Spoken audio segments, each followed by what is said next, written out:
দেওয়ার ক্ষমতা রাখে না। আকীদা সাফ করেন, বলেন তো আল্লাহ ছাড়া যাদের উপাসনা করা হয় তারা কি দেওয়ার ক্ষমতা রাখে না? কি দেওয়ার ক্ষমতা রাখে না? তাহলে ফসল ভালো হইলো কেমনে? এটা তো আমাদের বিশ্বাস, ঠিক না? কোন মুসলমান কেমনে বলে, কোন মুসলমান, আমি আবার বলছি, অন্য ধর্মের মানুষ তারা তাদের ধর্ম পালন করবে, এটা ঠিক আছে। মুসলমানের পার্শ্ববর্তী হিন্দুরা আছে, হিন্দুরা তাদের প্রতিবেশী। হিন্দু যদি অসুস্থ হয় মুসলমানের দায়িত্ব তাকে হসপিটালে নিতে হবে। হিন্দু যদি না খায় মারা যায় মুসলমানের দায়িত্ব তার খাবারের ব্যবস্থা করতে হবে। হিন্দু যদি হসপিটালে যাওয়ার কাউকে না পায় মুসলমান যুবকরা মিলে হিন্দুকে হসপিটালে নিয়ে যাবে।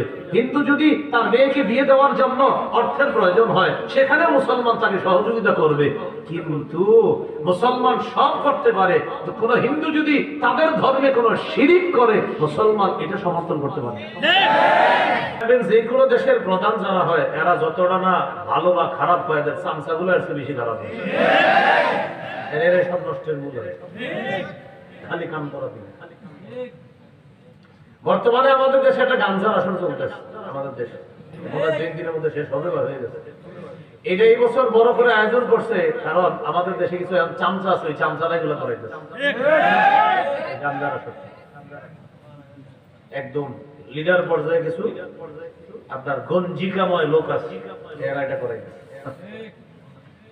এই জন্য বলছিলাম দেশের দায়িত্বশীলরা অতটা আপনার খারাপ হয় না, চামচাগুলো যত খারাপ হয়। পাশে বৈশা রয়েছে বাচ্চার পাশে একটা চামচা টাইপের বাচ্চা, দেখছেন ঢুকার সময় কি বেয়াদবিটা করছে? কেন গিয়েছে বাচ্চা? তো আচ্ছা বাচ্চা তো দেখছি কেমনে ঢুকছে, দেখেন নাই ঢুকতে হয় এইভাবে, ঢুকছে কেমনে বাচ্চা গাওয়া হচ্ছে, কিন্তু আমি তো খেয়াল করিনি। এরকম বিষয় ছিল না, কিন্তু এই যে কানে দিয়ে দিচ্ছে। খালিদ ইবনুল ওলীদ 9 জন নিয়ে ঢুকছে, ঢুকার পর 1910 জন। বাদশা বলতেছে তোমরা কারা? তোমরা অনেকদিন ঘুরতেছো আমার সাথে দেখা করার জন্য। খালিদ ইবনুল ওলীদ বললেন আপনি রাষ্ট্রের নিয়ম জানেন। নিয়মটা হলো এই, কোন শাসকের প্রতিনিধি আরেক শাসকের সাথে দেখা করতে গেলে ওই শাসকের পাশে তাকে স্থান দিতে হয়। আমি একজন মুসলিম শাসকের প্রতিনিধি হয়ে আপনার কাছে আসছি, অতএব আপনার সাথে কথা বলতে হলেও তো একটা নিয়ম আছে। বাদশা বুঝে ফেলছে সে তো আমার পাশে বসতে চায়, পাশে যেটা আছে ওটা উঠাই দিয়েছে, যাও তুমি সরো। খালিদ ইবনুল ওলীদ গিয়ে বসলেন। সুবহানাল্লাহ। বসার পর বাদশা খালিদ ইবনুল ওলীদকে বললেন তুমি প্রথমে বলো প্রবেশ করার সময় মাথা নত করনা না কেন? খালিদ ইবনুল ওলীদ জবাব দিলেন লা নাসজুদু লি আহাদিন ইল্লাল্লাহ, আমরা আল্লাহ ছাড়া কাউকে সিজদা করি না। সুবহানাল্লাহ। এটা আপনাদেরকে শোনানোর জন্য কথাটা বললাম। কি বলতেছে? আমরা বলেন সবাই, আমরা আল্লাহ ছাড়া, আমরা আল্লাহ ছাড়া কাউকে সিজদা করি না। বাদশার মেজাজ গরম হয়ে গেছে, আমার সামনে কথা বলে, আমার প্রেসিডেন্ট ভবনের নিয়ম কানুন রক্ষা করে না, আবার আমার মুখের উপর কথা বলে। কে আছো তোমরা? তাড়াতাড়ি অ্যারেস্ট করো। মাহমানে আরমানি তার এই প্রেসিডেন্ট ভবনের আশেপাশে প্রায় 80,000 সৈন্য আছে। খালিদ ইবনুল ওলীদ বললেন বাদশা তোমার 80,000 সৈন্য, এই জন্য তুমি আজকে আমাদের ছোট বাহিনীটাকে হুমকি দিলেন। বাদশা আমি জানি না আজকে তোমার এই রাজপ্রাসাদ থেকে আমি জীবিত বের হতে পারবো কিনা, আমার আল্লাহ জানে। আমি কি এখানে শহীদ হব না জীবিত বের হবে না আল্লাহ জানে। বাকি মনে রাখবা আমি যদি জীবিত বের হইতে পারি এখান থেকে তোমারে টানতে টানতে আমিরুল মুমিনিন ওমর ফারুকের পায়ের কাছে নিয়ে আমি ফালাবো।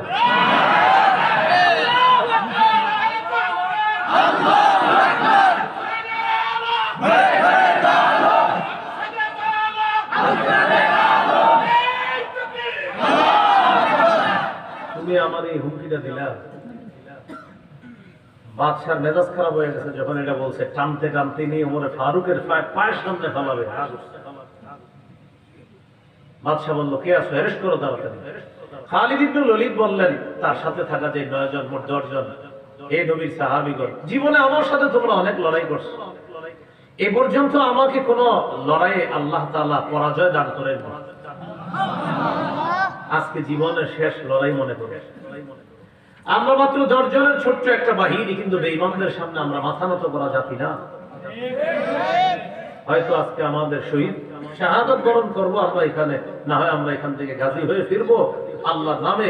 আমরা 80,000-এর বিরুদ্ধেই লড়াই করব, কি হবে জানি না। খালিদ ইবনুল ওয়ালিদ এই কথা বইলা 9 জন সহ 30 মোট 10 জন যখন সৈন্যদের বিরুদ্ধে ঝাঁপিয়ে পড়লেন, বাদশাহ মাহমান তাকায় দেখে চোখে মুখে মনে হয় কিছু দেখা যাইতেছে না। 10 জন 80,000-এর মোকাবেলা করতেছে, এক একজন পাখির মতো লড়াই করতেছে। রাজপ্রাসাদের সিংহাসন ছেড়ে খালিদ ইবনুল ওয়ালিদের পায়ে গিয়ে বলে বলে, মেহেরবানি করে যুদ্ধ থামাও, যুদ্ধ থামাও, যুদ্ধ থামাও। মুসলমান সিজদা করে কারে? এবার আমাদের ইমানের পাওয়ার কম কেন জানেন? আমরা যাই না শুনে শিরিককে সমর্থন করি, তাই আল্লাহ আমাদের ইমান বাড়ায়। আর আমরা মুমিন এই মসজিদে নামাজ পড়ি, কিন্তু আমাদের আশেপাশে শিরিক হয়, আমরা এটা দেখেও কিছু বলি না, তাই আমাদের ইমান বাড়ে না। এই জন্য মনে রাখবেন, শিরিক এই অপরাধ আল্লাহ ক্ষমা করবেন না। সূরা নিসার 48 নম্বর আয়াতে আল্লাহ বলেন, ইন্নাল্লাহা লা ইয়াগফিরু আন ইউশরাকা বিহি, নিশ্চয় আল্লাহ তার সাথে শিরিকের অপরাধ আল্লাহ ক্ষমা করবেন না। সূরা লোকমানের 13 নম্বর আয়াতে আল্লাহ বলেন, ইন্নাশ শিরকা লাযুলুমুন আযীম, শিরিক সবচেয়ে মহাপাপ, বড় অপরাধ, সবচেয়ে বড় জুলুম হলো শিরিক। সূরা মাঈদার 72 নম্বর আয়াতে আল্লাহ বলেন, ইন্নাহু মাইয়ুশরিক বিল্লাহ ফাকাদ হারামাল্লাহু আলাইহিল জান্নাহ, যে ব্যক্তি আল্লাহর সাথে শিরিক করে আর এই আকীদা নিয়ে যদি সে মারা যায়, আল্লাহ তার জন্য জান্নাত হারাম করে দেয়, তার ঠিকানা জাহান্নাম। বাবারা, ভাইয়েরা, সমবয়স্ক যারা আছেন, শিরিক করেন না, শিরিককে সমর্থন করেন না, শিরিককে সমর্থন করেন না। শিরিক দুনিয়াতে শুরু হইলো কেমনে? ইতিহাসটা আজকে সবাই মুখস্থ রেখেন, ছোট্ট একটা ইতিহাস আছে। শিরিক শুরু হইলো কেমনে, যেন আরো 10 জনকে আপনারা আজকে মাহফিলের পরেও 10 জনকে বুঝাইতে পারেন শিরিক কেমনে শুরু হইলো। এই দুনিয়াতে এক সময় শিরিক ছিল না, শুধু তাওহীদ ছিল, আল্লাহর একত্ববাদ ছিল। নূহ নবী দুনিয়াতে আসার আগের সময় এই দুনিয়াতে 5 জন আল্লাহর ওলি ছিল। বলেন তো কয়জন? এই 5 আল্লাহর ওলির নাম কোরআনে আপনারা পাবেন। তবে দুঃখজনক ভাবে কোরআনে যে এই 5 জন ওলির নাম আসছে, ওলি হিসাবে আসে নাই, আসছে মূর্তি হিসাবে। তাহলে ঘটনাটা জানা দরকার। ওলিদের নাম হয়ে গেল কি নাম? মূর্তির নাম। তাহলে ঘটনাটা ইন্টারেস্টিং ঘটনা। দেখেন সূরা নূহ 29 পারা 12 নম্বর পৃষ্ঠা, 29 পারা 12 নম্বর পৃষ্ঠা, সূরা নূহ। এই সূরা নূহের 22-23 নম্বর আয়াতে আছে, وقالوا لا تذرن آلهتكم ولا تذرن ودا ولا سواعا ولا يغوث ويعوق ونسرا وقد أضلوا كثيرا। আয়াতের মধ্যে আল্লাহ তাআলা 5টি মূর্তির নাম বলেছেন, লা তাযারুন্না আলিহাতাকুম ওয়ালা তাযারুন্না ওয়াদ্দা ওয়ালা সুওয়া ওয়ালা ইয়াগুসা ওয়া ইয়াউকা ওয়া নাসরা। একটা মূর্তির নাম হলো ওয়াদ্দুন, আরেকটার নাম সুওয়াউন, আরেকটার নাম ইয়াগুস, আরেকটার নাম ইয়াউক, আরেকটার নাম নাসরুন। তাহলে কোরআনে এই 5টি মূর্তির নাম আল্লাহ বলেছেন, আল্লাহ মূর্তি হিসাবে বলছেন আমগুলি। এখন আসেন, আমি দাবি করছি কি এরা এক সময় মূর্তি ছিল না, এই 5টা নাম ছিল 5 জন আল্লাহর ওলি। বলেন এক সময় 5টা নাম কাদের ছিল? 5 জন। কথা হলো হুজুর এই কথা কই আছে? এই 5 নাম যে 5 জন আল্লাহর ওলি ছিল, এটা কোথায় আছে? সহিহ বুখারী 4920 নম্বর হাদিসে আছে। সহিহ বুখারী 4920 নম্বর হাদিসে আছে। এই 5 মূর্তির নাম এক সময় ছিল আসমাউল রিজালিস সালিহিনা, 5 জন আল্লাহর ওলির নাম ছিল। নূহ নবী দুনিয়াতে আসার আগের অবস্থা, এই দুনিয়াতে শিরিক ছিল না, 5 জন আল্লাহর ওলি ছিলেন, খুব ভালো মানুষ ছিলেন তারা। মানিকগঞ্জ কিন্তু আল্লাহর ওলিদের দেশ। কাদের দেশ? খুব ভালো করে শুনেন, আমি আল্লাহর ওলি স্বীকার করতেছি। মানিকগঞ্জ ওলিদের আপনার অনেক ভক্ত আছে, মাশাআল্লাহ, এটা ভালো দিক। ওলিদের ভক্ত হওয়া এটা ভালো দিক, কিন্তু ভালো দিক কোনটা না সেটা বলতেছি, একটু মন দিয়ে শুনেন। ওলিদের ভক্ত হওয়া এটা অনেক ভালো। আল্লাহর ওলিরা তারা আল্লাহর সাথে সম্পর্ক, তারা সব সময় আল্লাহর ধ্যানে থাকে, তারা মানুষের ভুল ত্রুটি ধরায় দেয়। আল্লাহর কোন ওলি জীবনে বলবে না আমার কবরে সেজদা দিও। কোন ওলি যদি বলে আমার কবরে সেজদা দাও, সে ওলি না, সে প্রতারক, ভণ্ড। আপনি বুঝছেন কথা না? কোন আল্লাহর ওলি জীবনে বলবে না আমার কবরে সেজদা দিও। শাহজালাল রহমতুল্লাহ আলাইহি কত বড় আল্লাহর ওলি, এই দেশে ইসলামের প্রচার নিয়ে আসে। তিনি কোনোদিন বলে যায় নাই আমার কবরে তোমরা সেজদা দিবে। শাহ পরান রহমতুল্লাহ আলাইহি কত বড় আল্লাহর ওলি, কোনোদিন বলে নাই আমার কবরে সেজদা দিবা। মিরপুরের শাহ আলী রহমতুল্লাহ আলাইহি কত বড় আল্লাহর ওলি, তিনি কোনোদিন বলে নাই আমার কবরে সেজদা দিবা। এই ওলিরা কোনোদিন বলে নাই আমার কবরে সেজদা দিবা। তাহলে কি শিখলাম? ওলিরা কখনো মানুষকে শিরিক করতে বলে না, কিন্তু মানুষ ইচ্ছা করে ওলিদের আবেগকে কেন্দ্র করে তাদের কবরে সেজদা করে। তারা ওই ওলিদেরকে বিতর্কিত করতে চায়। তারা ওলিদের ভক্ত না, এরা ওলিদের শত্রু। কারণ কোন আল্লাহর ওলি কোনদিন শিরিকের পক্ষে কথা বলবে না। তো আমাদের দেশে যে 12 জন আউলিয়া এসেছে ইসলামের প্রচার নিয়ে, তারা সবাই অনেক বড় আল্লাহর ওলি, তারা সবাই অনেক বড় আল্লাহর ওলি। এরপরে 360 আউলিয়া অনেক বড় আল্লাহর ওলি। খাজা মঈনুদ্দিন চিশতি রহমতুল্লাহ আলাইহি কত বড় আল্লাহর ওলি। উনি যদি দেখতেন যে ওনার কোন ভক্ত ওনার কবরে সেজদা করে, সবার আগে উনি পিটাইতেন, কোনদিন না। আব্দুল কাদের জিলানী রহমতুল্লাহ আলাইহি কত বড় আল্লাহর ওলি। উনি যদি জানতো যে ওনার কোন ভক্ত কবরে সেজদা দেয়, সবার আগে আব্দুল কাদের জিলানী তাকে পিটাইতেন। এই জন্য কি শিখলাম? বলেন কোন আল্লাহর ওলি, বলেন শিরিকের পক্ষে না, শিরিক করতে বলতে পারে না। যে শিরিকের কথা বলবে, যে শিরিক করতে বলবে, সে কখনো ওলি হতে পারে না। বরং শিরিকের আদেশদাতা শয়তান। যা আমরা এখন বলেন বুখারীর 4920 নম্বর হাদিস থেকে জানবো। কি জানবো? শিরিকের আদেশদাতাকে। তাহলে আজকে আমরা জানবো শিরিকের আদেশদাতাকে শয়তান। কত নম্বর হাদিস? বুখারীর 4900। খুব মন দিয়ে শুনেন। দুনিয়াতে 5 জন আল্লাহর ওলি আছে। এই 5 আল্লাহর ওলির একজনের নাম আব্দুল, আরেকজনের নাম সুয়াউল, আরেকজনের নাম ইয়াগুস, আরেকজনের নাম ইয়াউক, আরেকজনের নাম নাসর। এই 5 আল্লাহর ওলির ভক্ত আছে, অনেক ভক্ত। আল্লাহর ওলিরা মারা গেছে। আল্লাহর ওলিরা মারা যাওয়ার পর তাদের ভক্তদের মন খারাপ। কেন মন খারাপ? আল্লাহর ওলিরা যখন দুনিয়াতে ছিল, তারা ভুল ভ্রান্তি করলে ভুল ধরায় দিত, এখন ভুল ধরায় দিবে। ইবলিস তাদের সামনে ভালো মানুষের রূপ ধারণ করে আসছে। ইতিহাসটা ভালো করে শোনেন, যেন আপনারা 10 জনকে আগামীকাল দাওয়াত দিতে পারেন। ঠিক আছে না ইনশাআল্লাহ? তাহলে 5 আল্লাহর ওলি দুনিয়াতে ছিল। এই ওলিদের নাম কোরআনে আছে। বাকি কোরআনে দুঃখজনক ভাবে ওলি হিসাবে না, আছে মূর্তি হিসাবে। কোথায়? 29 পারা 12 নম্বর পৃষ্ঠা সূরা নূহের 22, 23, 24 নম্বর আয়াতগুলোতে আপনারা পেয়ে যাবেন। এখন এরা যে ওলি ছিল, এটা আমরা জানবো কোত্থেকে? সহিহ বুখারী 4920 নম্বর হাদিস থেকে। তাহলে ওলিদের নাম কিভাবে মূর্তির নাম হলো, এখন আমরা সেদিকে যাচ্ছি। 5 আল্লাহর ওলি মারা যাওয়ার পর তাদের ভক্তদের কাছে মিস্টার ইবলিস আসছে, বড় ভালো মানুষ সেই যা। ইবলিস তাদের কাছে আসার পর তাদেরকে বলে, তোমাদের মন খারাপ কেন? তারা জবাব দেয়, আল্লাহর ওলিরা দুনিয়াতে ছিল, এখন নাই, এই কারণে আর মনটা ভালো না। ইবলিস তাদেরকে বলে, আমি অনেক দূর দূরান্ত থেকে আসছি, তোমাদের মন ভালো করার কোনো পরামর্শ দিতে পারি কিনা? যদি তোমরা পরামর্শ চাও দিতে পারি। হ্যাঁ, পরামর্শ থাকলে দেন।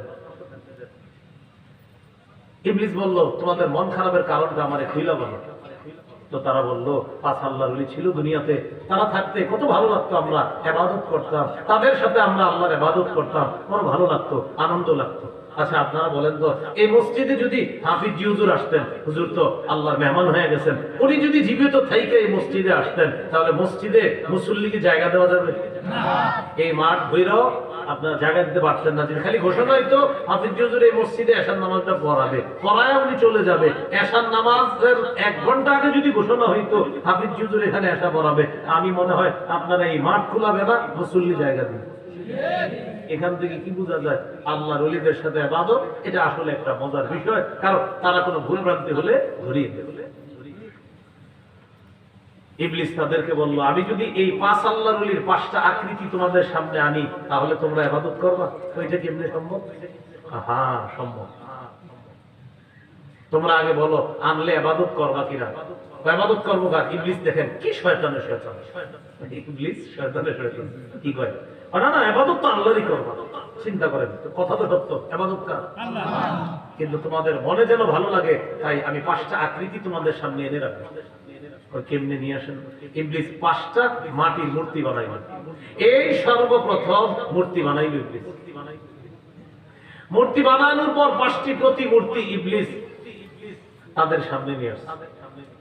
আনার পর ইবলিস বলল, দেখো তো এটা কে? বলতেছে এই তো আমাদের অদ্দুর নামক আল্লাহর ওলি সুয়া, ইয়াগুস, ইয়াউক, নাসরুল। আরে এটা কেমনে সম্ভব? আপনি কেমনে বানাইলেন? হ্যাঁ, তোমাদের ব্যথায় ব্যথিত হয়ে আমি তোমাদের ইবাদতে বিঘ্নতা না ঘটানোর জন্য এটা করেছি। এক কাজ করো তুমি, আলিনসিবু ইলা মাজালিসিহিম আল্লাতী কানু ইয়াজলিসুনা আলাইহা আনসাবা। যেখানে আল্লাহর ওলিরা বসে ইবাদত করত সেখানে এই 5টা প্রতিমূর্তি রেখে দাও। অদ্দুর নামক আল্লাহর ওলি যেখানে ইবাদত করত সেখানে তার আকৃতিটা রাখো। এইভাবে 5 আল্লাহর ওলির বৈঠকখানায় তাদের আকৃতিগুলো রেখে দাও। তাহলে মাথায় আনন্দ, এবার আল্লাহর ওলিদের বৈঠকখানায় তাদের মূর্তি। ঠিক আছে তো? আল্লাহর ওলিদের বৈঠকখানা এখন কি তাদের? তবে তারা ইবাদত করে আল্লাহ। ইবলিস বলে ইবাদতে মজা পাও? হ্যাঁ হ্যাঁ, এখন ইবাদত তো আল্লাহ করি, কিন্তু মজা পাই কেন? এই তো ওলিরা আছে কিন্তু ইবাদত করে আল্লাহ। বুখারীতে কি আসছে দেখেন, হাত্তা ইযা হালাকা উলাইকা ওয়া তানাসসাখাল ইলমু উবিদাত। এই জেনারেশন বিদায় নেওয়ার পর পরবর্তী জেনারেশন যখন দুনিয়াতে আসছে, আসার পর ইবলিস তাদের কাছে আসছে, আসার পর বলে তোমাদের বাপ দাদারা দুনিয়াতে নাই, তাদের কাছে আমি আসতাম, তাদেরকে পরামর্শ দিতাম, ইবাদতের বিভিন্ন পরামর্শ দিতাম। তোমরা যদি চাও পরামর্শ দিতে পারি, কয় দেন। আমরা তো আমাদের বাপ দাদাদের মতো ইবাদত করি না, মজাও পাই না। ইবলিস তাদেরকে বলল, তোমাদের বাপ দাদারা ইবাদতে মজা পাইতো কেন জানোনি? কয় কেন? আমি দেখছি তারা এই 5 জন আল্লাহর ওলির সামনে সিজদা দিত, তাই মজা পাইতো। ইবলিস এবার তাদেরকে বলল, তোমরা যদি ইবাদতে মজা চাও, এই 5 আল্লাহর ওলির যে 5টা মূর্তির সামনে সিজদা দাও। এই দুনিয়াতে সর্বপ্রথম আল্লাহ ছাড়া অন্য কাউকে সিজদা দেওয়া শুরু হয়। এর আগে আল্লাহ ছাড়া কারো সিজদা হয় না। এই প্রথম শিরকের সূচনা হয়। কথা কি বুঝে আসছে? শিরকের সূচনা হওয়ার পর শরীয়তের প্রয়োজনীয়তা দেখা দিল। শরীয়ত কি জিনিস? এটা হালাল, এটা হারাম, এটা জায়েজ, এটা নাজায়েজ, এটা সত্য, এটা মিথ্যা, এটাকে বলে শরীয়ত। ওই শরীয়ত দিয়ে সর্বপ্রথম যে রাসূল দুনিয়াতে আল্লাহ পাঠায় তার নাম নূহ আলাইহিস সালাম। এজন্য নূহ নবীকে বলা হয় শরীয়তের প্রথম নবী। কথা বলছেন? নূহ নবীকে কি বলা হয়? কেন? নূহ নবী এমন একটা জামানায় আসছে যে জামানায় শুধু তাওহীদ আর না, তখন তাওহীদবাদীর পাশাপাশি শিরিক যুক্ত মানুষগুলো আছে। তো আগে পৃথিবীতে শিরিক ছিল না, শুধু তাওহীদ, শুধু তাওহীদ। তো যখন শিরিক শুরু হলো, শরীয়তের প্রয়োজনীয়তা দেখা দিল। এবার বুঝে থাকলে বলেন, দুনিয়াতে সর্বপ্রথম শিরিক শুরু হলো খারাপ মানুষকে কেন্দ্র করে না আল্লাহর ওলিদের আবেগকে কেন্দ্র করে? এবার বলেন, ওই আল্লাহর ওলিরা কি বলছে আমাদেরকে সিজদা দাও? তাহলে কি শিখলাম? আল্লাহর ওলিরা কখনো বলে না আমারে সিজদা দাও, আমার কবরকে সিজদা দাও। বরং একদল মানুষ ইচ্ছা করে ব্যবসা আর খান দামি জমানোর জন্য আল্লাহর ওলির কবরকে কেন্দ্র করে সিজদার আসর বসায় ইত্যাদি করে। আবু দাউদ বলেন কোন কিতাব? বলেন 2042 নম্বর হাদিস। বলেন কোন কিতাব? কত নম্বর হাদিস? قال رسول الله صلى الله عليه وسلم, নবীজি বলেন, লা তাত্তাখিযু কবরি ঈদা। অনুবাদটা শুনেন। নবীজি বলেন, তোমরা আমার কবরকে মেলা মেলা মেলার উৎসব বানায়ো না। নবী বলেন, নবী বলছে আর কি, আমি বলতেছি না, নবী বলতেছে। নবী বলেন, তোমরা আমার কবরকে মেলার আসর বানাবা না। নবী বলেন, তোমরা আমার কবরকে মেলা মেলা মেলার আসর বানায়ো না। নবী বলছে। নবীজি সাল্লাল্লাহু আলাইহি ওয়াসাল্লাম বলছে, আমার কবরকে কিসের আসর বানাও না? কিছু বুঝতেছেন? আল্লাহ বুঝার তৌফিক দান করুন। আমিন। চলেন চলে যাই এবার সূরা আনকাবুতে। ওই যে যেখান থেকে গেছি এদিকে আমরা 20 পারা 17 নাম্বার পৃষ্ঠা। হ্যাঁ, 16-17 নাম্বার আয়াত। ইব্রাহিম নবী তার জাতিকে এবার বললেন, ইন্নামা তা'বুদুনা মিন দুনিল্লাহি আওসানা। আল্লাহ ছাড়া তোমরা কিছু প্রতিমা পূজা করো। ওয়াতাখলুকুনা ইফকা। আবার তোমরা প্রতিমার ব্যাপারে কিছু বানায় বানায় কথা বলো, মিথ্যা কথা। কি বলে? আল্লাহ ছাড়া যারা অন্যের পূজা করে তারা বলে এই দেবীর এই উপকারিতা, ওই দেবীর ওই উপকারিতা। অন্য কোন ধর্মের মানুষ তাদের ধর্ম পালন করে, এটা তাদের ধর্মীয় ব্যাপার। তারা তাদের ধর্মের দেবদেবীদের প্রশংসা করে, এটাও তাদের ধর্মীয় ব্যাপার। কিন্তু কোন মুসলমান যদি তাদের শিরিককে সমর্থন করে আর বলে এই দেবীর কারণে এই বছর ফসল ভালো হয়েছে, ওই মুসলমানের ঈমান সাথে সাথে চলে যায়। কথা কি বুঝছেন? কোন মুসলমান যদি বলে এই দেবীর কারণে ফসল ভালো হয়েছে, ঈমান চলে যাবে। কোন মুসলমান যদি বলে মা দুর্গা গজে চলে আসায় এবছর ফসল ভালো হয়েছে, ঈমান চলে যাবে, সাথে সাথে ঈমান চলে যাবে। ঈমান নবায়ন করতে হবে। তবে যদি কিন্তু সুযোগ নাই, তবে যদি কিন্তু বুঝেননি, ইদানিং কালে আমাদের মুসলমান সমাজ শিরিকের কর্মকাণ্ডে গিয়ে এবার ব্যাখ্যা দিতে চায়, তবে যদি কিন্তু না, না শিরিক করার পর তবে বলার সুযোগ নাই, কিন্তু বলার সুযোগ নাই, যদি বলার সুযোগ নাই, একটাই সুযোগ, তওবা করেন, ঈমান আনেন, আল্লাহর কাছে মাপ চান। মুসলমান এখন শিরিকে যায়, আবার ব্যাখ্যায় ব্যাখ্যায় বলে। ইব্রাহিম নবী আর পর কি বলে দেখেন, ইন্নাল্লাযীনা তা'বুদুনা মিন দুনিল্লাহ লা ইয়ামলিকুনা লাকুম রিজকান ফাবতাগু ইনদাল্লাহির রিজকা ওয়া'বুদুহু ওয়াশকুরু লাহু। আল্লাহ ছাড়া যাদের ইবাদত করো তোমরা, তারা তোমাদেরকে রিজিক দেওয়ার ক্ষমতা রাখে না। আকীদা সাফ করেন, বলেন তো আল্লাহ ছাড়া যাদের উপাসনা করা হয় তারা কি দেওয়ার ক্ষমতা রাখে না? কি দেওয়ার ক্ষমতা রাখে না? তাহলে ফসল ভালো হইলো কেমনে? এটা তো আমাদের বিশ্বাস, ঠিক না?